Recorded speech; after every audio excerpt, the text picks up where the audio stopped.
ওই এক বেটায় দুইটা বিয়া করছে। আচ্ছা দুই বউরে সমান অধিকার দিয়েছে, কাউরে কখনো দুই চোখে দেখে না, সবাই সমান চোখে দেখে।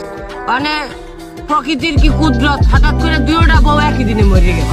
তো বেটায় চিন্তা করছে আমি যেহেতু দুই বউর সাথে সমান ইনসাফ করছি, এদের মৃত্যুর পরে আমি তাদের সাথে সমান ইনসাফ করবো। তো বেটায় চিন্তা করলো কি দুই বউরে একসাথেই গোসল করাইবে। একসাথে গোসল করাইছে, একসাথে জানাজা দেবে, একসাথে জানাজা দেছে।